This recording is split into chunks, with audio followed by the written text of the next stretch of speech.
اللہ نے ہمیں بتایا درود شریف کی کثرت کیا کرو، تو ہم درود شریف کی کثرت کے قائل ہیں۔ ہم نبی سے پوچھتے ہیں کہ آپ اللہ کے سفیر ہیں، یا رسول اللہ ہم آپ پہ درود کیسے پڑھیں؟ ہمارے نبی نے وہ بھی ہمیں بتا دیا، فرمایا جب دور ہو تو اللہم صلی علی محمد یہ والے درود پڑھا کرو، فرشتے مجھ تک پہنچا دیں گے، اور جب میری قبر پہ آ کے پڑھا کرو تو الصلاۃ والسلام علیک یا رسول اللہ، میں ڈائریکٹ تمہارے درود کو سن لیتا ہوں۔ تو ہمارے پاس اس بارے میں بھی ہدایات کیا ہیں؟ واضح ہدایات ہیں۔ اور درود پڑھنے سے عقیدہ توحید مضبوط ہوتا ہے۔ کیوں؟ درود اصل میں دعا ہے اللہ سے، کس کے لیے؟ پیغمبر کے لیے۔ اس میں اور عقیدہ بنتا ہے کہ بھائی پیغمبر بھی اللہ کی رحمت کے محتاج ہیں، تبھی تو ہمیں کہا جا رہا ہے پیغمبر کے لیے دعائیں مانگو۔ ہاں ہماری دعا کے محتاج نہیں ہے، اللہ نے تو ویسے بھی پیغمبر پہ رحم کرنا ہے، لیکن ہم انگلی کٹا کے اپنا نام شہیدوں میں لکھوا لیتے ہیں۔ تو ہمیں اللہ نے اپنے حبیب سے محبت کے اظہار کا یہ موقع دے دیا۔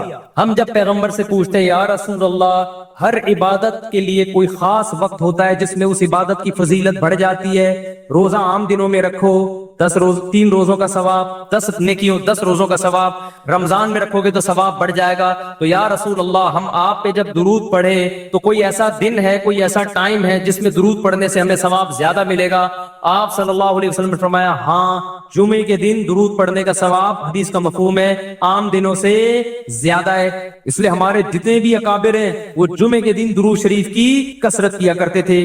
یا رسول اللہ آپ اللہ کے حبیب ہیں، اللہ نے قرآن میں حکم دیا ہے من یطیع الرسول فقد اطاع اللہ، جو پیغمبر کو فالو کرے گا، پیغمبر کی بات مانے گا، وہ ایسے ہی ہے جیسے اللہ کی۔ تو آپ ہمیں بتائیے درود شریف ہم نے بلند آواز سے پڑھنا ہے یا آہستہ آواز سے؟ ہمارے نبی نے ہمیں تلقین کی کیسے؟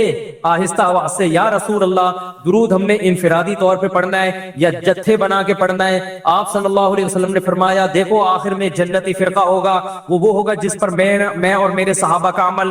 صحابہ نے جتھے بنا کے درود کی محفلیں نہیں لگائی ہیں، جس صحابی کو جہاں موقع ملا انہوں نے کثرت سے پیغمبر پر درود پڑھا۔ ہم نے اپنے اکابر کو دیکھا ہے، اپنے علماء کو دیکھا ہے، آج بھی بزرگان دین کو دیکھا ہے، کوئی مسجد کو اس کے کونے میں بیٹھ کے تسبیحات میں لے کے درود شریف پڑھ رہا ہوگا، کوئی مسجد کے اس کونے میں بیٹھ کے میرے شیخ اور اپنے علماء مشائخ کو میں نے دیکھا ہے جب مسجد نبی میں جاتے ہیں 2 گھنٹے، 1 گھنٹے، 2.5 3 گھنٹے، عصر سے مغرب تک کا پورا ٹائم پیغمبر صلی اللہ علیہ وسلم کے روضہ رسول کے نبی کے روضے کے قریب سارا ٹائم درود شریف میں گزار دیتے ہیں۔ یہ وہ طریقہ ہے جو پیغمبر سے محبت کا اظہار کا اللہ نے آپ کو بتایا ہے۔ اے اللہ ہم اور کس طرح سے آپ سے محبت کا اظہار کر سکتے ہیں؟ اللہ نے فرمایا کہ جو پیغمبر سے محبت کرنا چاہتا ہے اسے پیغمبر کے اخلاق اور عادات اپنی زندگی میں لانے پڑیں گے۔ ہمارے پیغمبر صلی اللہ علیہ وسلم جب رات کو تہجد کے لیے اٹھتے تھے تو اس کا خیال کیا کرتے تھے کسی کی آنکھ نہ کھلے۔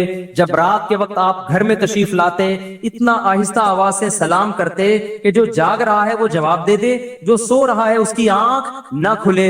لیکن ہم پیغمبر سے محبت کا اظہار کیسے کرتے ہیں؟ موبائلوں کے سگنل کیا ہو گئے؟ بند۔ یہ محبت کے اظہار کا کیا ہے؟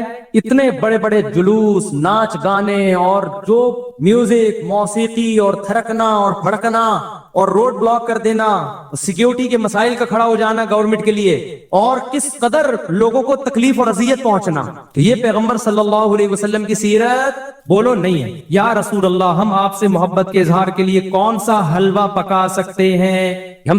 ہم نبی سے محبت، جب تک پیغمبر سے محبت نہ ہو ایمان قابل قبول نہیں ہے۔ لیکن محبت کا انداز وہ ہوگا جو اللہ کے رسول نے بتایا ہے۔ یا رسول اللہ ہم آپ کی یاد میں کون سا حلوہ پکائیں، کتنی بریانی کی دیگیں آپ کی یاد میں؟ نبی نے فرمایا جو مجھے یاد رکھنا چاہتا ہے وہ روزے رکھے، کیونکہ نبی صلی اللہ علیہ وسلم نے فرمایا، بخاری مسلم کی حدیث، بدترین برتن جو بھر جائے وہ انسان کا پیٹ ہے۔ یا رسول اللہ ہم کتنا کھائیں آپ کی یاد میں؟ نبی نے فرمایا میری یاد میں مجھے خوش کرنا چاہتے ہو، اللہ کو خوش کرنا چاہتے ہو تو کھانا نہیں بلکہ کھانا چھوڑنا پڑے گا، ناغے کرنے پڑیں گے، روزے رکھنے پڑیں گے۔ آپ نے فرمایا بہترین روزہ داؤد علیہ السلام کا روزہ ہے، 1 دن روزہ 1 دن ناغا، 1 دن روزہ 1 دن ناغا۔ نہیں آئی بات میرا خیال ہے سمجھ میں؟ پیٹ بھرنے سے منع کیا، موٹاپے سے منع کیا۔ نبی صلی اللہ علیہ وسلم نے فرمایا بخاری کی حدیث، سب سے بہترین امت میری، پھر اس کے بعد خیر القرون قرنی ثم الذین یلونہم ثم الذین یلونہم، پھر آپ نے فرمایا اس امت میں برائی آئے گی۔ وہ برائی کیا ہوگی؟ زیادہ کھانا، جس کی وجہ سے موٹاپا پھیل جائے گا۔ بخاری مسلم کی حدیث ہے، کھانے سے پتلا ہوتا ہے موٹا ہوتا ہے۔ نبی فرما رہے میری امت میں جو سب سے پہلے برائی آئے گی جھوٹ اور موٹاپا، یہ بخاری کی حدیث ہے۔ ایک موٹاپا وہ ہوتا ہے جو نیچرلی ہوتا ہے، ہوتا ہے. بہت سے اللہ والوں کو بھی ہم نے دیکھا ہے وہ بائی نیچر موٹے ہوتے ہیں, بھاری ہوتے ہیں, اس سے یہ کوئی گناہ نہیں ہے. وہ صحابہ کرام میں بھی تھے. یہاں اس موٹاپے کی برائی بیان ہو رہی ہے جو حلوے مانڈے کھانے کی وجہ سے ہو, چاہے 11ویں شریف کے نام پہ کھاؤ چاہے 12ویں شریف کے نام پہ نہ کھاؤ. جب کھاؤ گے اس سے خدا خوش نہیں ہوگا, کھانے سے پرہیز کرو گے تو خدا کیا ہوگا, خوش ہوگا. آپ کہتے ہو ہم کھلاتے ہیں, کھاتے بھی تو, اور جن کو کھلا رہے ہو وہ کون سا وہ لوگ ہیں جن کو 2 وقت کا کھانا نہیں ملا, وہ 6 محفلوں کے کھانے 11ویں چھوڑ کے آئے ہوئے ہوتے ہیں آپ کے پاس. ہم فراق یار میں گھل گھل کے ہاتھی ہو گئے, اتنے گھلے رستم کے ساتھی ہو گئے. یار کا فراق, یار کی جدائی, اس میں گھل گھل کے عاشق موٹا ہوتا ہے کہ دبلا ہوتا ہے؟ بولو نا, دبلا ہوتا ہے. لیکن شاعر کہہ رہا ہے آج کا جو عاشق ہے وہ یار کی جدائی میں گھل گھل کے ہاتھی ہو رہا ہے, بجائے پتلے ہونے کے کیا ہو رہا ہے, موٹا ہو رہا ہے. اتنا گھلتا ہے کہ رستم پہلوان کا ساتھی بن جاتا ہے. اسلام میں بھوکا رہنا سنت ہے, پھوڑنا پھاڑنا کھانا پینا یہ سنت نہیں ہے. 40 دن نبی کے گھر میں چولہا نہیں جلا, اور اگر آپ کھاتے ہو کھاؤ, مذہب کا لیبل مت لگاؤ اس پہ. کھانے پر پابندی نہیں ہے, مذہب کا لیبل تو مت لگاؤ نا کہ بہت ثواب کا. میں بھی جاتا ہوں نہاری کھاتا ہوں الحمدللہ, پھوڑتا ہوں, لیکن یہ نہیں کہتا سنت پہ عمل کر رہا ہوں میں, یہ نہیں کہتا میں.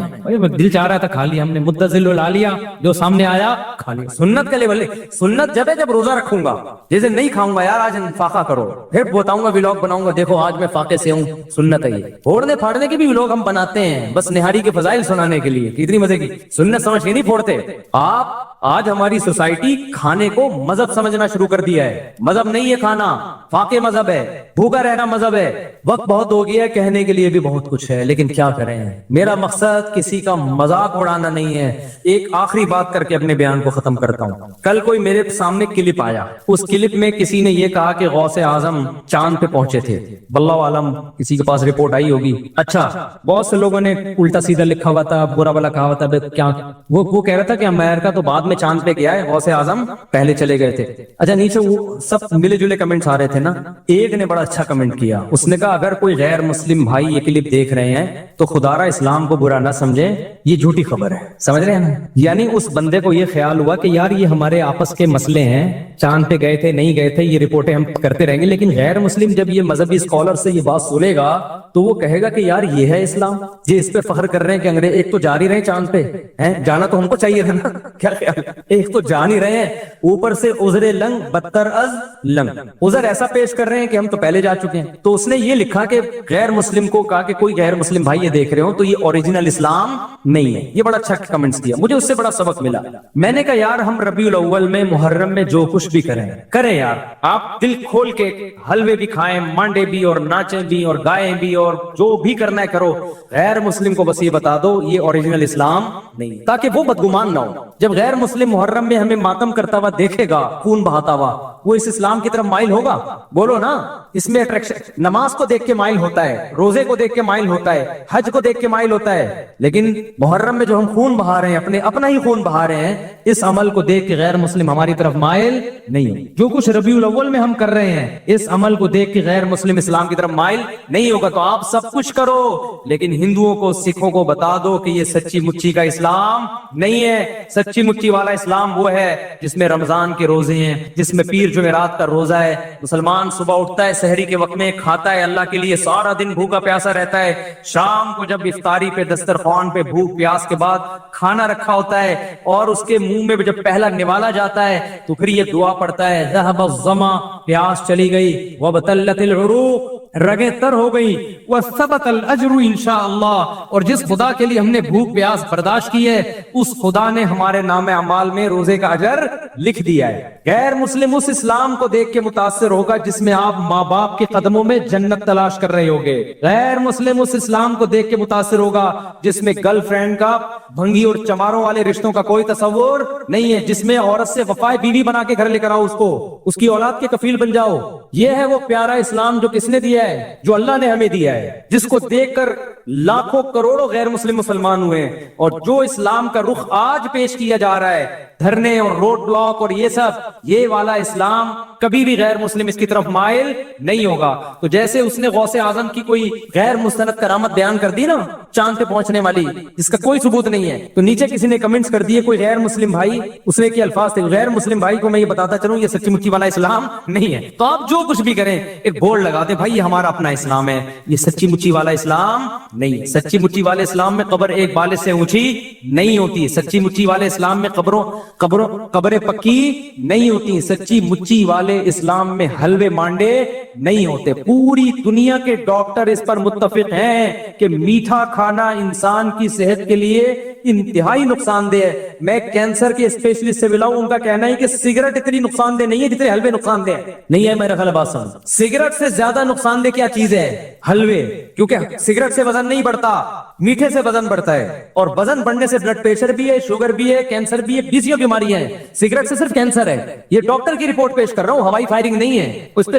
ریسرچ پیپر بھی دکھا سکتا ہوں آپ کو۔ تو اسلام اس چیز کو کیسے پروموٹ کرے گا جس میں تیزے پہ بھی کھانا ہے، 40ویں پہ بھی کھانا ہے، 11ویں پہ بھی کھانا ہے، 13ویں پہ بھی کھانا ہے، اور جناب ربیع الاول پہ بھی کھانا ہے، 10 محرم کو حلیم کی دیگ ہے، ہر تھوڑے دن بعد کوئی نہ کوئی کھانے کا پروگرام چل رہا ہوتا ہے۔ اسلام میں صرف ایک کھانا ہے، 2 کھانے خاندانی، ایک بقرعید کا کھانا اس میں بھی میٹھا نہیں ہے، اس میں کیا ہے؟ گوشت، ایک عید الفطر کا کھانا اس میں میٹھا ہے لیکن بہت تھوڑا، کھجور کے چند دانے، اور ایک ولیمے کا کھانا ہے جو شادی کے بعد ہوتا ہے، جو بعض لوگوں کو 4 دفعہ نصیب ہوتا ہے، اس میں بھی گوشت ہے، میٹھا نہیں ہے، اس میں بھی اولم ولو بشات، نبی نے فرمایا ولیمہ کرو اگرچہ بکرے کے ذریعے کیوں نہ ہو، ایک بکری کیوں نہ ہو۔ اسلام ایسی خوراکوں کو پروموٹ ہی نہیں کرتا جسے کھا کے آپ چوڑے ہو جائیں۔ گوشت کھا کے چوڑا نہیں ہوتا آدمی، موٹا نہیں ہوتا، کاربوہائیڈریٹ کم ہے اس میں، اور آپ میٹھے کو فوکس کر رہے ہو۔ یہ والا کہ میرے پاس تو مٹھائی کے ڈبے لا کے نا لوگوں نے، جو آ رہا ہے مٹھائی کا ڈبہ لے کے آ رہا ہے گفٹ میں، میں پہلے گھر میں دیتا تھا بچے کھاتے تھے، اب میں نے گھر میں دینا بھی چھوڑ دیا۔ میں نے کہا میں اپنے بچوں کو کیوں تباہ کروں اپنے ہاتھوں سے یار، لڈو کھا کھا کے لڈو جیسے بن جائیں گے وہ۔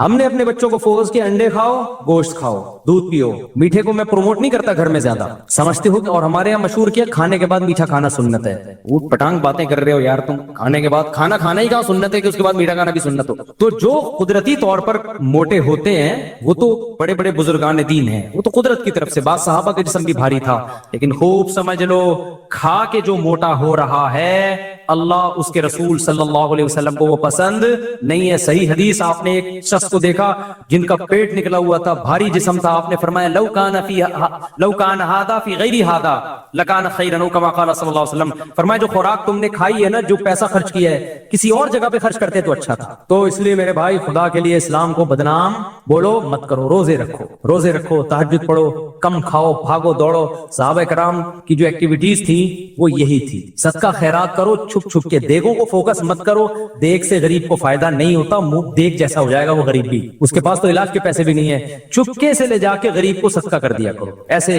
دائیں ہاتھ سے دو بائیں کو بھی پتہ نہ چلے، اس کو بولو بھائی یہ پیسے ہیں، اب تیری جو ضرورت ہے اس سے پوری کر۔ اور اگر وہ کہے مجھے کھانا ہی چاہیے تو دیگ کے بجائے گھر میں راشن ڈلوا دو، کیا کر لو، چپکے سے لے جا کے راشن ڈلوا دو اس کے گھر میں، دکھا کے بھی ڈلوا سکتے ہو تاکہ لوگوں کو ترغیب ہو، لیکن راشن ڈلواؤ، پیسے دو، بکروں کو فوکس مت کرو، دیگوں کو فوکس مت کرو۔ اللہ دیگ بننے سے پہلے ہمیں ان باتوں کو سمجھنے کی تو، یعنی اس سے پہلے کہ ہم خود دیگ جیسے بن جائیں، اللہ ہمیں ان باتوں کو سمجھنے کی توفیق عطا کہ وہ شخص اسلام کی مٹھاس چکھ لے گا، اسلام کا ذائقہ چکھ لے گا، جو اس بات پہ راضی ہو گیا کہ اللہ میرا رب ہے، اسلام میرا دین ہے، اور محمد صلی اللہ علیہ وسلم میرے نبی ہیں۔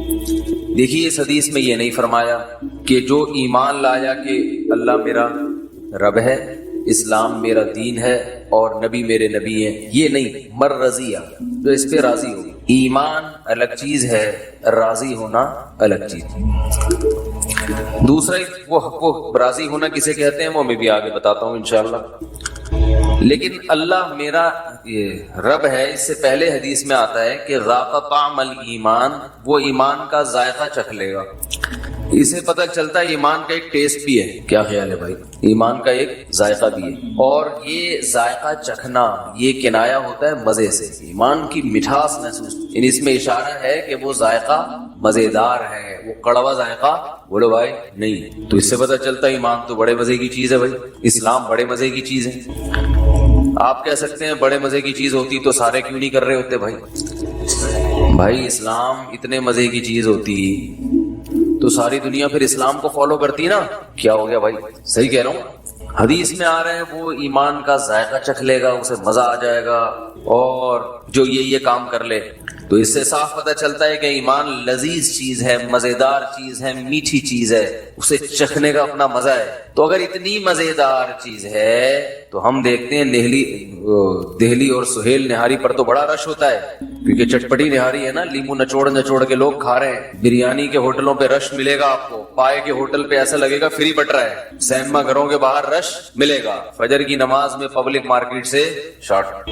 تو مزہ تو فجر میں اللہ کہہ رہے ہیں کہ اسلام میں ہے, تو اسلام میں فجر بھی ہے نا, اس میں پبلک مارکیٹ سے شارٹ. جو پکے نمازی وہ بھی 4-5 آ کے کھڑے ہوئے ہوتے ہیں, ان میں بھی آدھے وہ ہوں گے جن کو آفس جانا ہوگا, اس لیے اٹھ گئے, انہوں نے کہا چلو نماز ہی پڑھ لیں.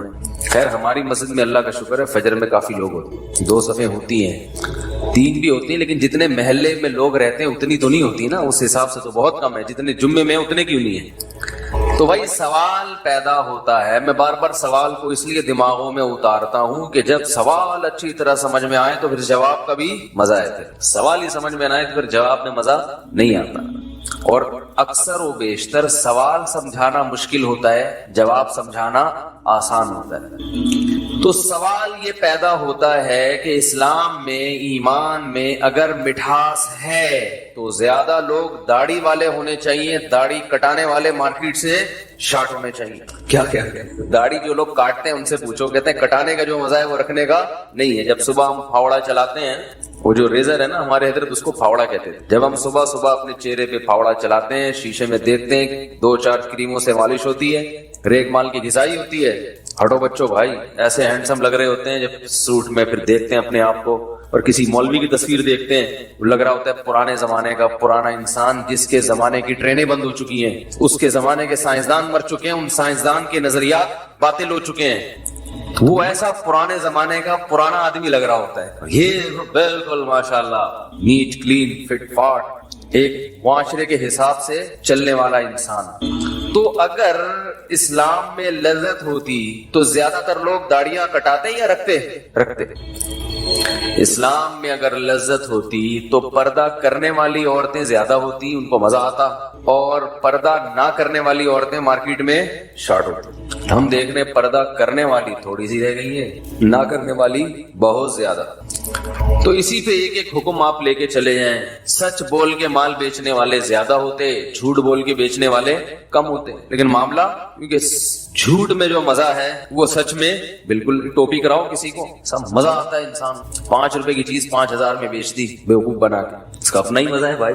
کیا 2 آدمی بیٹھے تھے, انہوں نے کسی سے سوال کیا کہ یار وہ کھانا بتاؤ جس کھانے میں سب سے زیادہ مزہ آتا ہو انسان کو. کون سا کھانا ایسا ہے, کون سا مسالہ ایسا ہے کہ جب کھانے میں ڈالا جائے تو کھانے کا مزہ 2 بالا ہو جائے, بڑا ٹیسٹ پیدا ہو جائے اس کھانے میں. تو جواب دینے والا بڑا ذہین تھا. وہ اگر یوں کہتا کہ چاٹ مسالہ ڈالو تو بھئی چاٹ مسالہ ہر ایک کو پسند نہیں ہوتا. وہ کہتا تکا مسالہ ڈال دو, فلانا مسالہ ڈال دو, یا فلاں چٹنی ڈال دو, ٹومیٹو کیچپ ڈال دو. تو ہر چیز ہر ایک کو مزہ نہیں کرتے. تو جواب دینے والا بڑا ذہین تھا. اس نے کہا یار کوئی بھی کھانا ہو اس میں غیبت ڈال دو. یعنی کھانا ہو 2 آدمی کھا رہے ہیں اور کسی تیسرے کی غیبت کر رہے ہو. جب آپ غیبت کرتے ہوئے کھانا کھاتے ہیں تو مجلس کا مزہ 2 بالا ہو جاتا ہے. جب مزہ 2 بالا ہوگا تو کھانے میں بھی مزہ خود بخود آ جائے گا. غیبت کرتے ہوئے کھاؤ نا کھانا, بڑا مزہ آنا شروع ہوتا ہے کھانے میں, دل لگتا ہے, پھر ایسا چبا کے کھاتا ہے. اور اس کی ایک سائنٹیفک وجہ بھی ہے. وہ وجہ یہ ہے کہ نبی صلی اللہ علیہ وسلم نے فرمایا, اور قرآن میں بھی ہے, کہ غیبت کرنا ایسے ہے جیسے مردہ بھائی کا گوشت کھانا. تو وہ دال میں بھی گوشت کا ٹیسٹ آ جاتا ہے. کھچڑی بھی کھا رہے ہو نا, جب تیسرے کی غیبت کرو گے تو ٹیسٹ کس کا آئے گا؟ گوشت کا. اور وہ بھی انسانی گوشت. ہم نے الحمدللہ کھایا تو نہیں, لیکن سنا ہے کہ بڑا مزے کا ہوتا ہے. چائنیز کہتے ہیں, ان کے ہاں کھا لیتے ہیں بعض دفعہ. وہ تو شکر ہے چائنیز کو انگلش نہیں آتی نہ اردو آتی ہے. وجہ اس میں حکمت کیا ہے بس یہ پھر کسی اور وقت بتائیں گے. تو انسانی گوشت اس میں کیا ہو جاتا ہے؟ شام. چائے پی رہے ہو نا, جتنا مرضی میٹھا ڈال لیں مزہ نہیں آتا. چائے پیتے میں کسی تیسرے کی غیبت شروع کر دیں تو ہوگی چائے, مزہ گٹکے کا ہوگا. اس میں حقیقت ہے, ہوگی وہ چائے مگر مزہ کس کا ہوگا؟ گٹکے کا آئے گا. بیماریاں بھی گٹکے والی نہیں ہوں گی. یعنی دو مزے ہو گئے نا ایک ٹکٹ میں. پیسے چائے کے لگ رہے ہیں, ٹکٹ چائے کا ہے, اور مزہ چائے کا بھی اور گٹکے کا بھی. شرط کیا ہے کہ غیبت شروع کر دیں. تو بھائی مزہ تو غیبت کرنے میں ہے, حالانکہ اسلام غیبت کرنے کا حکم دیتا ہے یا غیبت سے بچنے کا حکم دیتا ہے. تو بچنے کا حکم دے رہا ہے تو ادھر کہا جا رہا ہے کہ اسلام میں مٹھاس ہے.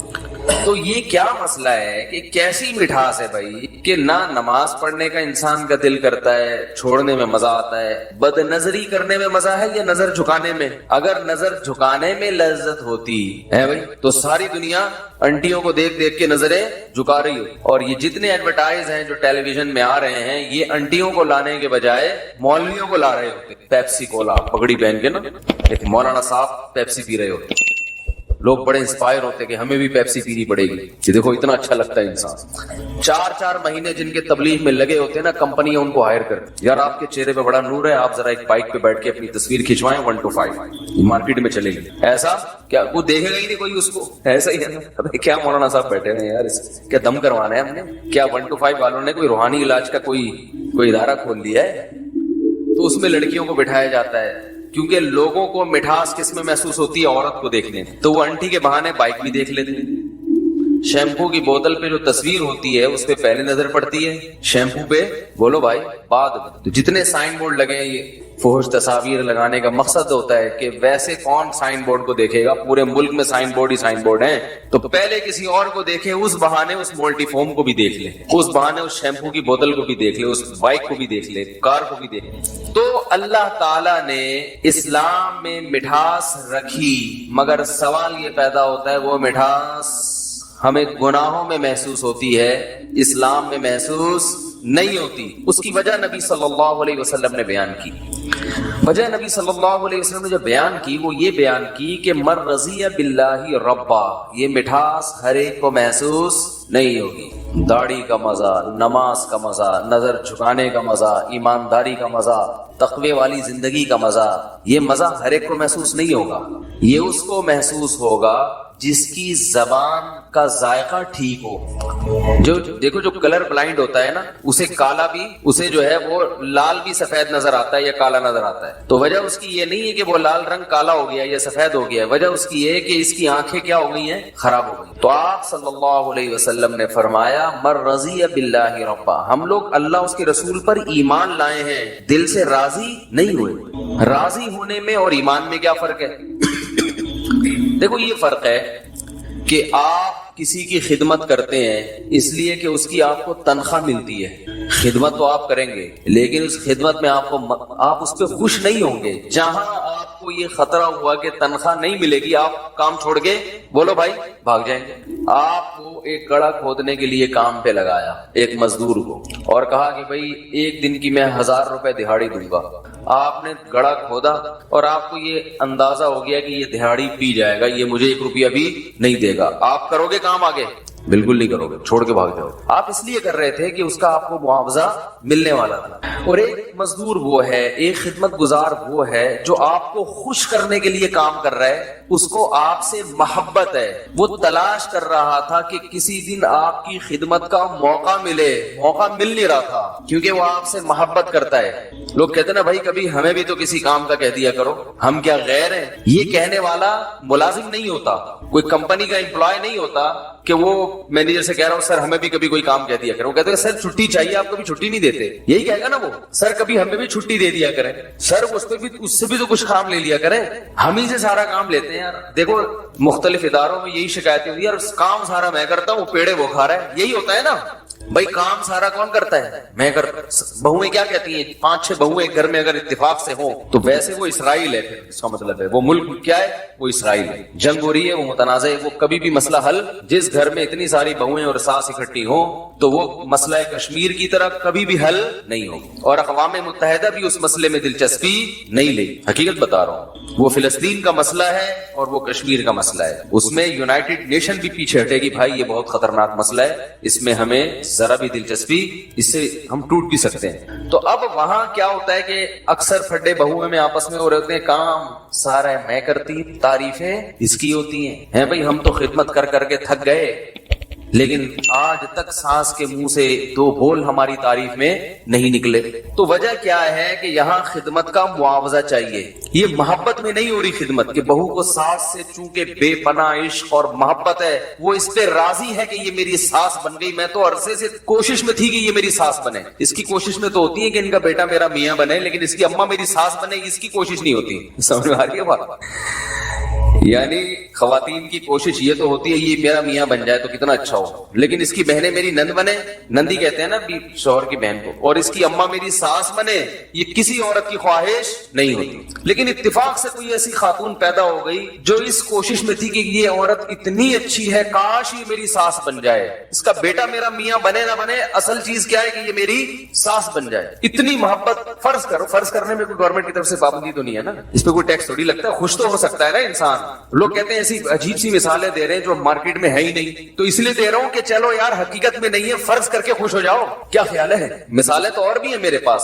وہ مثال جو ہمارے ڈپریشن میں کمی کا ذریعہ بنے وہ سب سے بہترین مثال ہوتی ہے. اس میں بھی ایک ٹکٹ میں مثال کی مثال ہو کر سکون بھی مل گیا. تھوڑی دیر کے لیے تصور کر لو کہ کسی بہو کو ایک عورت سے بڑی محبت ہو گئی, اس کی نورانیت اور اس کی عبادت دیکھ کے اور ویسے ہی اس کے اخلاق دیکھ کے, اور اب اس کو اس کے بیٹے سے شادی اس لیے نہیں کر رہی کہ اس کا بیٹا میرا شوہر ہو, بلکہ اس لیے کر رہی ہے کہ اس کی ماں میری کیا بن جائے, ساس بن جائے. میری ماں کا انتقال ہو گیا ہے تو میں ماں لیس زندگی گزار رہی ہوں, مجھے ایک اپنی ماں جیسی ماں چاہیے, اور مجھے اس عورت میں اپنی ماں کی ممتا اتفاق سے نظر آتی ہے. صحیح ہے نا؟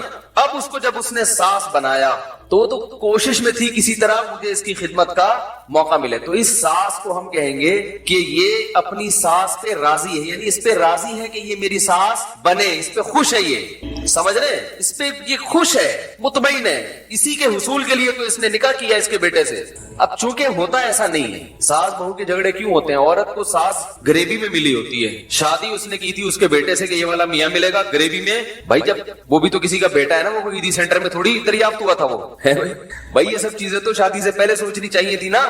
میں غلط کہہ رہا ہوں؟ خاتون کہتی ہے کیسی سانس مل گئی مجھے, کیا مل گئی؟ تو بھائی جب آپ کسی سے نکاح کرو گی تو وہ کوئی عیدی سینٹر میں تھوڑی پیدا ہوا ہے کہ اس کا کوئی ابا نہ ہو, اس کی اماں نہ ہو. تو جب وہ ہے تو اس کی بہنیں بھی ہیں, اس کی ماں بھی ہے, اس کا باپ بھی ہے, وہ تو سارے سب وہ تمام تر ٹینشنوں کے ساتھ ملا ہے. تو یہ پہلے سوچنا چاہیے شادی سے کہ نکاح جب ہوگا تو تمام تر ٹینشنیں گریوی میں وہ ضمن آئیں گی. اور مرد کو بھی سوچنا چاہیے کہ یہ جو لڑکی مجھے ملی ہے اس کے بھائی بھی مجھے گریوی میں بطور سالے ملیں گے, چاہے آپ ان سے راضی ہو یا نہ ہو. پھر وہ کہہ رہا ہے یار یہ کیا اس کے بھائی بھی, یہ تو مجھے یوں کرتے. تو یہ تو پہلے سوچنا تھا, کوئی عیدی سینٹر سے تھوڑی کسی لڑکی کو اٹھا کے لائے ہو, تو اس کا ابا بھی ہوگا. جہاں آپ اپنے ابا سے اپنی بیگم کو ڈراؤ گے تو بیگم اپنے ابا سے بھی آپ کو ڈرائے گی نہیں. تو نیچرل ہے بھائی. تو اب یہاں جو میاں بیوی ایک دوسرے کو مل رہے ہوتے ہیں تو وہ ایک دوسرے سے راضی ہوتے ہیں, یعنی خوشی سے ملے ہوتے ہیں. لیکن ایک دوسرے کے جو رشتے دار ہیں ان پر ایمان تو ہوتا ہے, رضا نہیں. ایمان اس لیے کہ بھائی وہ اس نے برتھ سرٹیفکیٹ دکھا دیا, نادرا کا ہے وہ سرٹیفکیٹ دکھا دیا, ثابت کر دیا کہ میرے ابا ہیں. تو عورت نے بھی مان لیا جو تمہارے ابا ہیں اور یہ تمہاری اماں ہیں, تو میں ایمان لائی, یقین کر لیتی ہوں کہ یہ میری ساس ہیں اور یہ میرے سسر ہیں, یہ میری نندے ہیں. بھائی میرے پاس انکار کا کوئی آپشن نہیں ہے, مجبوری ہے, ایمان لے آتی ہوں. تو یہ ایمان ہے, رضا نہیں ہے. ہم بھی جو اللہ پہ ایمان لائے ہیں ایمان تو ہے مگر رضا نہیں ہے. اللہ نے اپنی قدرت کے دلائل اتنے رکھ دیے کہ اللہ پر ایمان لانا پڑتا ہے. بھائی کائنات خود سے بن نہیں سکتی کسی. اس سورت کے بہت سارے فضائل بھی ہیں. رسول اللہ صلی اللہ علیہ وسلم نے ارشاد فرمایا کہ قل هو اللہ احد ثلث القرآن. آپ صلی اللہ علیہ وسلم نے فرمایا کہ یہ سورت 1/3 قرآن ہے. حضرت قتادہ ابن نعمان رضی اللہ تعالیٰ عنہ سے روایت ہے کہ ایک شخص رات کو قل هو اللہ احد کی بہت کثرت سے تلاوت کرتے تھے جادو سے بچنے کے لیے. تو رسول اللہ صلی اللہ علیہ وسلم کو بتایا گیا ان کے بارے میں, جس نے بتایا وہ سورہ یعنی قل هو اللہ احد کی اہمیت کو کم سمجھ رہے تھے. وہ سمجھ رہے تھے کہ یہ صرف سورہ اخلاص پڑھتے ہیں اور کچھ کوئی سورت نہیں پڑھتے. تو جب نبی صلی اللہ علیہ وسلم کو بتایا گیا تو آپ صلی اللہ علیہ وسلم نے فرمایا انہا لتعدل ثلث القرآن, یہ 1/3 قرآن کے برابر ہے. یعنی یہ سورت معمولی نہیں ہے, ہلکی نہیں ہے. یہ صحیح بخاری میں یہ روایت مذکور ہے. اور حضرت ابو سعید خدری رضی اللہ تعالیٰ عنہ سے ایک روایت ہے, وہ اس میں ہے کہ ایک شخص رات کو صرف سورہ اخلاص کی تلاوت کیا کرتے تھے نماز میں. تو ان کی شکایت لگائی گئی نبی صلی اللہ علیہ وسلم سے. شکایت لگانے والے نے, یعنی شکایت لگانے والے کا مقصد شکایت نہیں تھا, ایک علمی بات پر مطلع ہونا مقصد تھا. تو انہوں نے نبی صلی اللہ علیہ وسلم کو بتایا کہ یہ صرف سورہ اخلاص پڑھتے ہیں، یعنی وہ بھی سمجھ رہے تھے کہ یہ تو ایک چھوٹی سی سورت ہے اور بھی قرآن پڑھنا چاہیے. تو آپ صلی اللہ علیہ وسلم نے اس موقع پر بھی فرمایا کہ انہا لتعدل ثلث القرآن، فرمایا کہ یہ سورت 1/3 قرآن کے برابر ہے، یعنی یہ سورت معمولی سورت نہیں ہے. طرح حضرت عائشہ رضی اللہ تعالی عنہا سے روایت ہے کہ آپ صلی اللہ علیہ وسلم جب بستر کی طرف جاتے تو آپ صلی اللہ علیہ وسلم قل هو اللہ احد، قل اعوذ برب الفلق، قل اعوذ برب الناس، یہ تینوں صورتیں پڑھ کے اپنے ہاتھ پہ پھونک مارتے اور اپنا ہاتھ پورے جسم پہ پھیر لیتے. یہ اہتمام آپ صلی اللہ علیہ وسلم نے اس وقت فرمایا جب آپ صلی اللہ علیہ وسلم پر جادو ہوا، اس کے بعد آپ صلی اللہ علیہ وسلم کا ہمیشہ یہ معمول رہا ہے. یہ بھی صحیح بخاری کی روایت ہے. صحیح بخاری کی ایک اور روایت میں ہے کہ حضرت عائشہ رضی اللہ تعالی عنہ فرماتی ہیں کہ ایک مرتبہ رسول اللہ صلی اللہ علیہ وسلم نے جہاد کے لیے ایک لشکر بھیجا، تو اس میں جو امام تھے وہ سورہ اخلاص کی بہت زیادہ تلاوت کیا کرتے تھے نماز میں. صحابہ کرام کا جب یہ لشکر واپس لوٹا ہے تو آپ صلی اللہ علیہ وسلم کو بتایا گیا کہ یہ سورہ اخلاص بہت زیادہ پڑھتے تھے نماز میں. تو آپ صلی اللہ علیہ وسلم نے ان سے پوچھا کہ تم یہ کام کیوں کرتے تھے، سورہ اخلاص تم اتنی زیادہ کیوں پڑھتے تھے؟ تو ان صحابی نے فرمایا کہ اس میں رحمان کے اوصاف بیان کیے ہیں، اللہ کی حمد و ثنا ہے، اور اس وجہ سے مجھے اس سورت سے محبت ہے، یعنی محبت ہے جس کی وجہ سے میرا دل چاہتا ہے میں اس کی بار بار تلاوت کروں. تو آپ صلی اللہ علیہ وسلم نے فرمایا کہ صحابہ سے فرمایا کہ ان کو خبر دے دو کہ اللہ بھی تم سے محبت کرتے ہیں. یہ بھی ایک سورت کی ایک بہت بڑی فضیلت ثابت ہوتی ہے. اور عبد الرحمن ابن ابزا رضی اللہ تعالیٰ عنہ سے روایت ہے کہ رسول اللہ صلی اللہ علیہ وسلم وتر کی نماز میں پہلی رکعت میں سبح اسم ربک الاعلی، دوسری میں قل یا ایھا الکافرون، اور تیسری رکعت میں سورہ اخلاص کی تلاوت کیا کرتے تھے. تو وتر میں تیسری رکعت میں سورہ اخلاص کا پڑھنا یہ فضیلت کی چیز ہے. حضرت عقبہ ابن عامر رضی اللہ تعالیٰ عنہ سے روایت ہے کہ میں ایک مرتبہ رسول اللہ صلی اللہ علیہ وسلم سے ملا تو آپ صلی اللہ علیہ وسلم نے فرمایا کہ کیا میں تمہیں ایسی صورت کی خبر نہ دوں کہ نہ وہ صورت اللہ نے تورات میں نازل کی، نہ ایسی صورت اللہ نے انجیل میں، اور نہ ہی ایسی صورت اللہ نے کسی اور مقام پہ قرآن مجید میں نازل کی. میں نے عرض کیا ضرور یا رسول اللہ. تو آپ صلی اللہ علیہ وسلم نے فرمایا وہ صورتیں قل هو اللہ احد، قل اعوذ برب الفلق اور قل اعوذ برب الناس ہیں. اور آپ صلی اللہ علیہ وسلم نے سے فرمایا کہ کوئی بھی رات ایسی نہیں ہونی چاہیے جو ان صورتوں کی تلاوت کے بغیر گزر جائے، یعنی ہر رات میں یہ تینوں صورتوں کی تلاوت لازمی کیا کرو. تو عقبہ ابن عامر رضی اللہ تعالیٰ عنہ فرماتے ہیں پھر پوری زندگی مجھ سے کبھی بھی ان تینوں صورتوں کی تلاوت رات میں نہیں چھوٹی اور کبھی بھی ناغہ نہیں ہوا. اور حضرت ابو ہریرہ رضی اللہ تعالیٰ عنہ سے ایک اور روایت ہے کہ رسول اللہ صلی اللہ علیہ وسلم نے کسی شخص کو قل هو اللہ احد کی تلاوت کرتے ہوئے دیکھا تو آپ صلی اللہ علیہ وسلم نے فرمایا کہ واجب ہو گئی. صحابہ نے پوچھا یا رسول اللہ کیا چیز واجب ہو گئی؟ آپ نے فرمایا کہ اس کی تلاوت کرنے والے کے لیے جنت واجب ہو گئی. یہ تو اس صورت کے کچھ فضائل تھے جو میں نے آپ کے سامنے بیان کیے. صورت میں ہمیں اسباق کیا ملتے ہیں؟ پہلی تو سبق ہمیں توحید کا ملتا ہے کہ اسلام توحید کے بغیر کامل نہیں ہے، بلکہ اسلام مقبول ہی نہیں ہے. آج بہت سارے لوگ اللہ تعالیٰ کو معبود تو کہتے ہیں مگر اللہ کے سوا مشکل کشا، حاضر ناظر اور مختار کل ایسے ایسے الفاظ ایجاد کیے ہوئے ہیں جو غیر اللہ پر بھی اس کا اطلاق کرتے ہیں. بعض لوگ قبر پرستی کا شکار ہیں، بعض لوگ رسول اللہ صلی اللہ علیہ وسلم کو عالم الغیب کہتے ہیں، حاضر ناظر کہتے ہیں، جبکہ ہمیں اس صورت میں کیا سبق مل رہا ہے کہ اللہ یکتا ہے، اس جیسا کوئی بھی نہیں ہے. تو اللہ اگر مشکل کشا ہے، حاجت روا ہے، تو پھر اگر ہم مخلوق کو بھی مشکل کشا اور حاجت روا کہہ دیں تو اس کا مطلب یہ ہوا کہ مخلوق بھی اللہ جیسی ہے.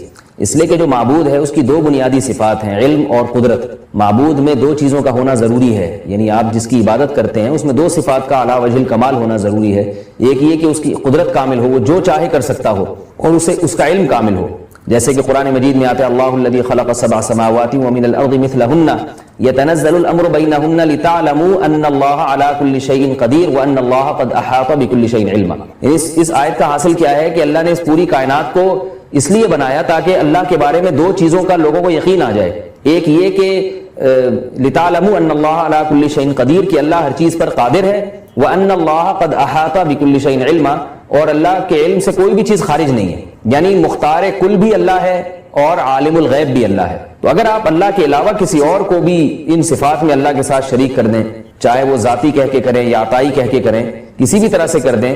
یعنی بعض لوگ یہ کہتے ہیں کہ اللہ مشکل کشا ہے لیکن اللہ نے اپنی مخلوق میں سے بعض پیغمبروں کو مشکل کشا بنا دیا ہے، اور اللہ عالم الغیب ہے لیکن اللہ نے اپنی مخلوق میں سے بعض پیغمبروں کو عالم الغیب بنا دیا ہے. تو یہ غلط ہے. اسی کی قرآن جگہ جگہ نفی کر رہا ہے کہ علم غیب میں اور قدرت میں اللہ جیسا کوئی بھی نہیں ہے.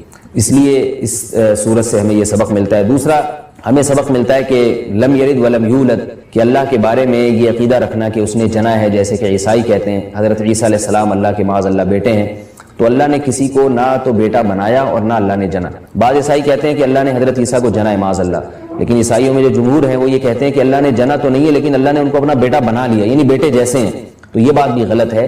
لم یتخذ صاحبۃ ولا ولدا، قرآن کہہ رہا ہے اللہ نے کسی کو نہ تو جنا ہے اور نہ اللہ نے کسی کو بیوی یا بیٹا بنایا ہے، بنایا بھی نہیں ہے اللہ نے۔ اللہ کے یعنی کسی کو محبت میں بیٹا کہہ دینا یہ ایک الگ چیز ہے، لیکن باقاعدہ اس کو بیٹا بنا لینا یہ ایک الگ چیز ہے، کیونکہ ہم جب کسی کو بیٹا بناتے ہیں تو اس لیے کہ ہمیں اس کی ضرورت ہوتی ہے، ہمیں اس سے کام لینا ہے، ہمیں اپنے والی وارث چاہیے۔ اللہ کا کوئی وارث نہیں ہے، اللہ کا کوئی والی نہیں ہے، اللہ بے نیاز ہے۔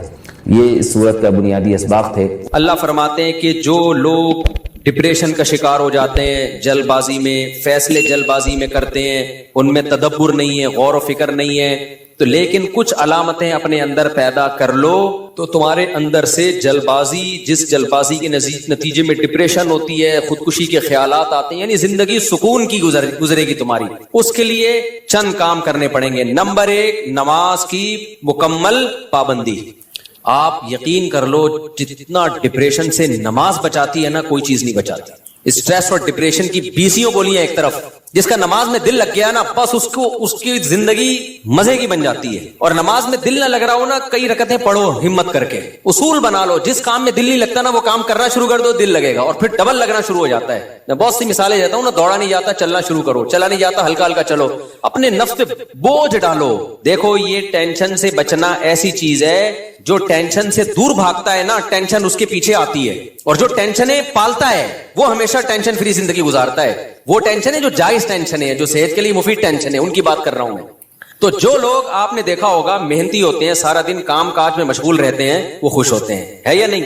گھروں میں جو دو طرح کی خواتین ہوتی ہیں، ایک پھوڑ، نہ کام نہ کاج، کچن گندا پڑا ہوا ہے، واش روم پیمپر بچے کے اتارے یوں پھینک دیے۔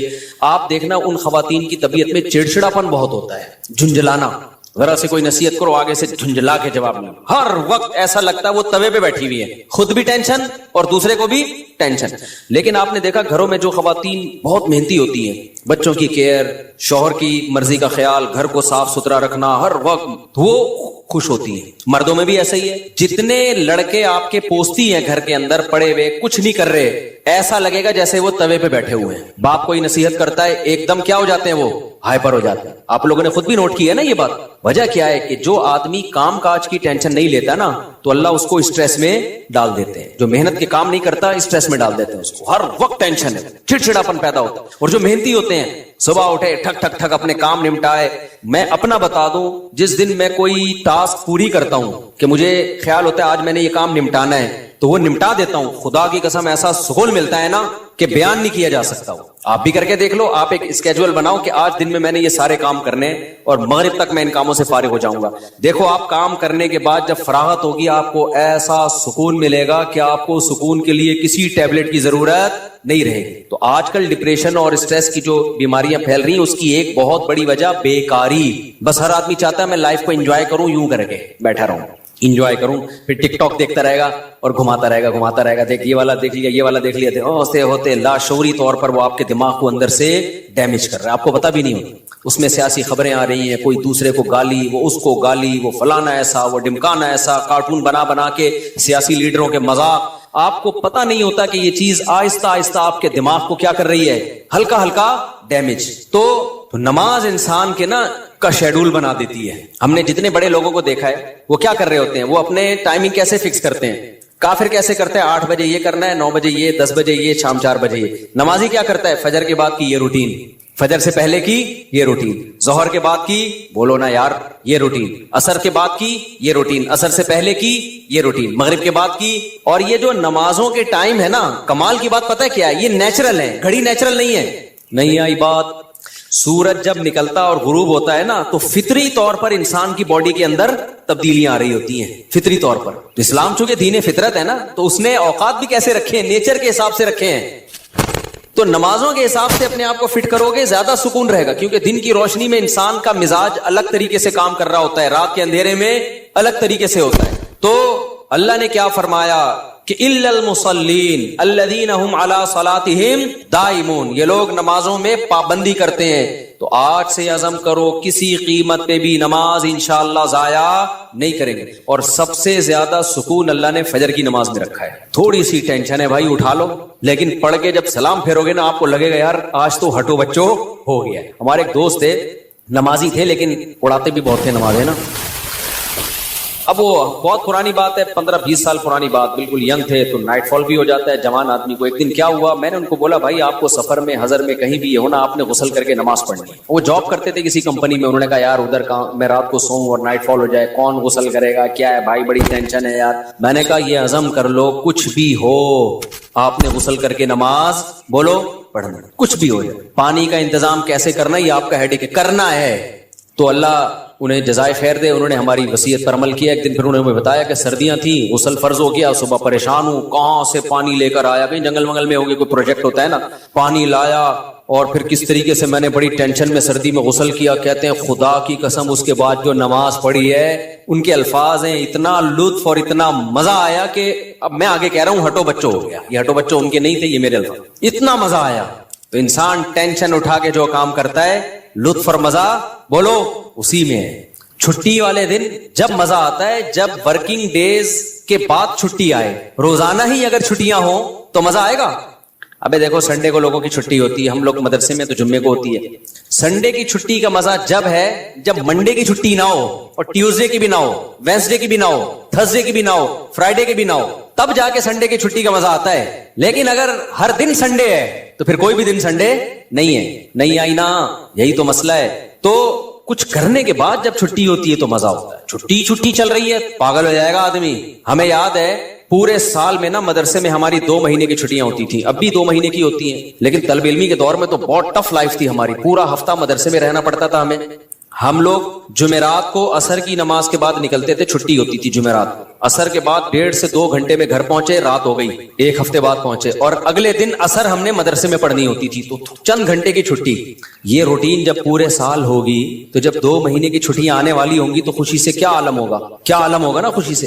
تو ایسی خوشی ہوتی تھی یار ابھی 2 مہینے تک بالکل ہی ویلے ہونے والے ہم. اتنی خوشی ہوتی تھی کہ 1 مہینہ پہلے سے خوشی میں نیند اڑ جاتی تھی کہ چھٹی آنے والی. لیکن اس روٹین کے بعد, لیکن اگر یہ روٹین کے بعد وہ 2 مہینے کی چھٹی نہ آتی بلکہ چھٹی کے بعد چھٹی آتی تو سوائے اسٹریس اور ڈپریشن کے کچھ بھی حاصل بولو نہیں ہوتا. یہ میں پوری تقریر آپ کو سمجھانے کے لیے کر رہا ہوں کہ اپنے آپ کو پریشانیوں میں یعنی ورک کی ٹینشن میں, کاموں کی ٹینشنوں میں ڈالو گے تو سکون ملے گا, اور اگر صرف سکون کی خاطر فارغ رہنا سیکھو گے تو سکون نہیں ملے گا. سکون ہمیشہ کام کے لوگوں کو ملتا ہے, خوش رہتے ہیں, بھاگتے دوڑتے لوگ ہمیشہ خوش رہتے ہیں. اور جو پڑے ہوئے ہیں ادھر گٹر کے ڈھکن پہ بیٹھ گئے, گپے مارنا شروع کر دی جیسے کراچی کے لونڈے لپاڑے کرتے ہیں, یہی ہو رہا ہے. بیٹھے تو اٹھ ہی نہیں رہے, نہ نماز کے ٹائم پہ اٹھ کے جا رہے ہیں, کچھ بھی نہیں, بیٹھے ہیں. آپ کیا کر رہا ہے, پان سے ایک پیک نکال کے ادھر پھینکی, پھر اٹھ کے گھر گیا, وہاں تھوڑی سی ابا سے صلواتیں سنی, سو رہا ہے تو پھر ٹک ٹاک پہ لگ گیا, لگے پوری رات گزر گئی, پھر اپنی مرضی سے سو گیا, پھر اٹھ گیا, پھر جب سوتے سوتے تھک گیا تو اٹھ گیا, تھک گیا تو کیا ہو گیا, اڑ گیا. اب کیا کریں, وہی کریں جو کل کیا تھا, دوبارہ سے اسی ڈھکن پہ جا کے بیٹھو. ہو سکتا ہے 2-4 بے وقوف ابھی بھی وہیں بیٹھے ہوئے ہو, پھر دوبارہ ڈھکن پہ جا. گٹر کے ڈھکن تو جو چوری ہونے سے بچ گئے ہیں نا, وہ یہی والے ڈھکن ہیں جن پہ لوگ آ کے بیٹھتے ہیں, باقی تو سارے چوری ہو گئے. اب حضرت مفتی تقی عثمانی صاحب کی عمر ماشاءاللہ کافی ہو گئی ہے, لیکن صحت عمر کے لحاظ سے بہت اچھی, حالانکہ اتنی بزی اور اتنی ٹف لائف گزاری ہے انہوں نے. 8 گھنٹے مطالعہ کا معمول رہا ہے ایک دور میں. لیکن ہم جب بھی حضرت سے ملتے ہیں حضرت خوش طبع ہیں, تو حضرت بہت خوش مزاج ہیں. حالانکہ اتنا مصروف آدمی تو دیکھنے میں لگتا ہے خوش مزاج ہو ہی نہیں سکتا. جتنے میں نے دیکھے نا مصروف, میرے شیخ حضرت مفتی رشید احمد صاحب بہت بزی رہتے تھے. حضرت تو اتنے بزی تھے, حضرت فرماتے تھے کہ اپنی زندگی کا شیڈول ایسا بنانا چاہیے کہ ایک بوتل میں پانی بھرا ہوا ہے, بوتل میں کیا ہے, پانی بھرا ہوا, اور ڈھکن لگا دیا آپ نے. اب اس میں ایک قطرہ پانی جب جائے گا جب پرانا ایک قطرہ نکلے گا. بات سمجھ میں آ رہی ہے؟ ایک قطرے کی بھی جگہ نہیں ہے. ایک قطرہ جب اس میں جائے گا جب ایک قطرہ پہلے سے اس میں نکالا جائے گا. تو فرمایا اگر یہ قطرہ زیادہ قیمتی ہے تو پرانے قطرے کو نکالو, اس قطرے کو ڈالو. یہ قطرہ پرانے قطرے سے زیادہ قیمتی نہیں ہے تو اسی کو رہنے دو, لیکن ہوگا, ریپلیس ہی ہوگا, نیا آئے گا, پرانا نکلے گا. تو فرماتے تھے کہ اپنی زندگی, اپنے جو 24 گھنٹے کے اوقات کو اس طرح سے بوتل میں پانی کی طرح بھر دو کہ اب آپ کوئی اگر کام کرنا چاہتے ہو تو پرانا کوئی کام ڈسٹرب ہوگا تو پھر نیا کام ہوگا. نہیں یہی بات میرا خیال. جیسے ابھی جو روٹین چل رہی ہے نا پبلک کی, وہی کیا چل رہی ہے, کوئی بھی نیا کام کرنا چاہیں تو کر سکتے ہیں کیونکہ پرانا کوئی کام کوئی کر ہی نہیں رہے. 10 کام مزید شروع کر سکتے ہیں کیونکہ فارغ ہی فارغ ہیں. جبکہ ہمارے حضرت کا کیا تھا کہ حضرت نے اگر کوئی نیا کام کرنا ہے نا, کوئی بھی, جیسے کسی کتاب کا مطالعہ کرنا ہے تو پہلے سے جو کام ہو رہا ہے نا اس کا ناغہ کرنا پڑے گا. تو پھر اس میں کمپیئر کیا جائے گا کہ پرانا کام زیادہ قیمتی ہے یا نیا کام. یعنی کاموں کا حرج تو ہوگا کیونکہ 24 گھنٹے مصروف ہیں تو کام کا حرج تو ہوگا, لہذا اب نئے کام کے لیے ٹائم نہیں ہے. نیا کام اس میں جب داخل ہوگا جب نیا پرانے سے بھی زیادہ امپورٹنٹ ہوگا. مثال کے طور پر 24 گھنٹے آپ کا ایک اسکیجول ہے, ایک شیڈول ہے. اب نیا کام کیا ہے, آپ کی بچی بیمار ہے, ایمرجنسی میں ہاسپٹل لے کے جانا ہے, لیکن آپ کا وہ مطالعے کا ٹائم ہے یا ورزش کا ٹائم ہے یا اور کوئی بزی یا اس جاب کا ٹائم ہے. تو اب آپ کیا کرو گے بھائی؟ نقصان تو ہوگا, آفس کا ناغہ تو ہوگا, لیکن اب یہ کام ان تمام کاموں سے زیادہ اہم. بچی کی جان تو بچانی ہے نا, یا اپنی جان ہو یا بچی کی جان ہو. تو اس طرح سے ہونا چاہیے.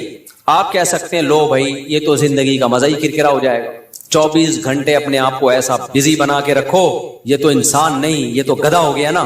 میں سمجھا پا رہا ہوں اپنی بات جو میں بیان کر رہا ہوں, مجھے لگ رہا ہے آپ کے چہروں سے ایسا لگ رہا ہے کہ شاید میں سمجھا نہیں پا رہا. بھائی آپ کہیں گے کہ ہمیں اپنے آپ کو خوش رہنے کے لیے, شریعت پہ چلنے کے لیے 24 گھنٹے ہمیں اپنے آپ کو کیا رکھنا ہے؟ بزی رکھنا ہے. تو یہ تو انسان نہیں, یہ کیا ہو گیا بھائی؟ گدھا. تو گٹر کا ڈھکن کہاں گیا اس میں؟ تو زندگی کے مزے ہی کرکرے ہو گئے. تو دیکھو 24 گھنٹے بزی رکھنے کا مطلب یہ نہیں ہے کہ مطالعے میں, پڑھائی میں اور ہر وقت ایسے کاموں میں جس سے تھکاوٹ ہی ہو, بلکہ اس میں تفریح بھی, وہ بھی ضروری کاموں میں داخل ہے. دوستوں سے کبھی کبھار بیٹھ کے گپ شپ بھی ان ضروری کاموں میں, کیونکہ دماغ کو فریش رکھنے کے لیے ضروری ہے کہ کبھی کبھار گٹر کے ڈھکن پہ جا کے بیٹھا کرے, تھوڑا ابے تبے کے ماحول میں دوست احباب سے بات چیت کر لیا کرے, تھوڑا سا ریلیکس رہے گا اور سوسائٹی میں ان رہے گا. کیونکہ جو بالکل سوسائٹی سے کٹ کے بالکل ہی پپو بن جاتے ہیں نا, وہ دنیا میں کسی کام کے نہیں رہتے, وہ کسی کام کے نہیں رہتے دنیا میں. لیکن اس کا ایک ٹائم ہو. میں اپنے دوستوں میں ایسے لوگوں کو جانتا ہوں, ہمارے ساتھ گپ شپ تھی ان کی گپ شپ بھی ٹائم سے ہوتی تھی. اس وقت وہ ہم آج وہ بہت بڑے عہدوں پہ پہنچے ہوئے ہیں. بھی چند دن پہلے ایک کا فون بھی آیا کہ آپ وہی طارق مسعود ہو جو ہمارے ساتھ کھیلا کرتے تھے, گپ شپ تھی. میں نے کہا, میں نے کہا آج کل کیا وہ بہت بڑا آفیسر بن چکا ہے, وہ نام نہیں بتاؤں گا میں, بہت بڑی فلم بن گیا بھائی وہ. لیکن اس کی روٹین کیا تھی مجھے یاد ہے. اس کی روٹین یہ تھی کہ بیٹھے ہیں نا دوست احباب تھڑے پر, ہی چل رہا ہے, ٹائم دیکھا یار 1 گھنٹہ ہو گیا بس, یا آدھا گھنٹہ ہو گیا, کہتے میرا اسٹڈی ٹائم شروع ہو گیا. اتنے نیک بچے کراچی میں پائے نہیں جاتے, لیکن وہ تھا. یہ بات کر رہا ہوں جب ہم 16-17 سال کے تھے, اس وقت گپے مار رہے ہیں. ایسے بھی نہیں ہے کہ گپ شپ ہی نہ ہو دوستوں کے ساتھ, یہ بھی نہیں ہے. اور یہ بھی نہیں ہے کہ بیٹھے ہیں تو بیٹھے ہی ہیں, نہ. اس نے ٹائم ایک بنایا ہوا تھا, گھر کا ماحول ایسا تھا نا, تو اب آ کے بیٹھے بھی گپ شپ شروع کر دیا. اور ہاں ہی باتیں, کرکٹ ہم ساتھ کھیلا کرتے تھے, کرکٹ کی باتیں چل رہی ہیں, گپ شپ ہو رہی ہے. یار میرا اسٹڈی ٹائم شروع ہو رہا ہے, میں جا رہا ہوں. ہم کہتے تھے یار عجیب انسان ہے بھائی, اتنا نیک آدمی. تو یہ ہے کہ یہ نہیں کہ آپ نے دوستوں کی محفلیں بالکل چھوڑ دی, گپ شپ بالکل چھوڑ دی, کھیل کود بالکل چھوڑ دیا, لیکن اس کو بھی اپنے شیڈول کا حصہ بنانا ہے. اس کو بھی جتنا ٹائم بنتا ہے اتنا دینا ہے. اب ہو یہ رہا ہے کہ کوئی پلاننگ نہیں ہے, کوئی روٹین نہیں ہے, تو ہم اپنی زندگی اپنی مرضی سے نہیں چلا رہے, ہمیں کوئی اور چلا رہا ہے. اور پتہ ہے کون ہے؟ اس کو پیار سے شیطان کہا جاتا ہے. ہمیں کون چلا رہا ہے؟ شیطان بتاتا ہے اب اڑ جا, کیونکہ سو کے اب تو تھک گیا ہے, تو ہم کہتے ہیں چلو بھائی اب اڑ جاتے ہیں. شیطان بتاتا ہے کہ دوبارہ سو جا. اتوار کو لوگ کیا کرتے ہیں چھٹی والے دن, 12 بجے سو کے اٹھیں گے, اس کے بعد حلوہ پوری, وہ نہیں رش ہوتا, اتنا بھاری بھرکم ناشتہ کریں گے کہ آدھے گھنٹے بعد دوبارہ سے غنودگی شروع. لہذا دوبارہ شیطان کیا کہتا ہے, دوبارہ کیا بنتا ہے؟ سونا بنتا ہے. دوبارہ سو گئے تو سارا دن سوئے, ساری رات سوئے. تو میرے بھائی خوش رہنا چاہتے ہو نا, تو اپنی روٹین بناؤ اور روٹین کو اپنے تابع رکھو, نہ یہ کہ آپ شیطان کے تابع بن جاؤ. بار بار میں ایک مثال دیتا ہوں, گھوڑے کی لگام اگر آپ کے ہاتھ میں ہوگی تو گھوڑا آپ کی مرضی سے سفر کرے گا.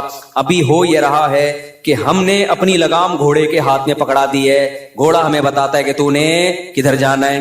بڑے لوگوں کی ایک بڑی زبردست بات ہے کہ اگر آپ کی زندگی گزارنے کی اپنی کوئی پلاننگ نہیں ہوگی تو آپ کسی دوسرے کی پلاننگ کا حصہ بن جاؤ. دیکھو یہ چرسی ہیروئنچی ہے نا, ان کی اپنی کوئی پلاننگ نہیں ہوتی زندگی گزارنے کی. یہ ہوتی ہے اگر انہوں نے پلاننگ سے اوقات طے کیے ہوتے کہ ہم نے یہ کرنا ہے, صبح اٹھ کے یہ کرنا ہے, دوپہر یہ کرنا ہے, شام کو یہ کرنا ہے, اپنی پلاننگ ہوتی تو چرس پیتے ہی ہے. کیا ہو گیا بھائی, بولو نا, نہیں پیتے. اپنی کوئی پلاننگ نہیں تھی, ایم ہی اٹھ کے ایک دن نکلے, ایک دوست نے چرس پکڑائی. تو اب یہ کس کی پلاننگ کا حصہ بن گئے؟ چرس اور ہیروئن کے جو اسمگلر ہے نا, ان کی پلاننگ تھی ہم نے پیسہ کمانا ہے, تو وہ کروڑ پتی بن گئے, کیونکہ ان کی کوئی پلاننگ نہیں تھی. تو یہ لوگ ان کی پلاننگ کا حصہ بن کے انہوں نے اپنا بیڑا غرق کر دیا, ان کو ارب پتی بنا دیا. ہر دفعہ ایسا ہی ہوتا ہے. آپ کی اپنی پلاننگ نہیں ہے کہ میں نے کتنی دیر فیس بک پہ بیٹھنا ہے, کتنی دیر یوٹیوب پہ بیٹھنا ہے, بس آپ نے بیٹھ گئے تو کوئی پلاننگ نہیں ہے. تو آپ دیکھتے جا رہے ہو, دماغ آپ کا خراب ہو رہا ہے. یہ اس نے اس کو گالی دی, اس نے 86 لیٹر کا کارٹون بنا دیا. اپنی کوئی پلاننگ نہیں ہے کہ میں نے دیکھنا کون سا چینل ہے, کتنی دیر دیکھنا ہے.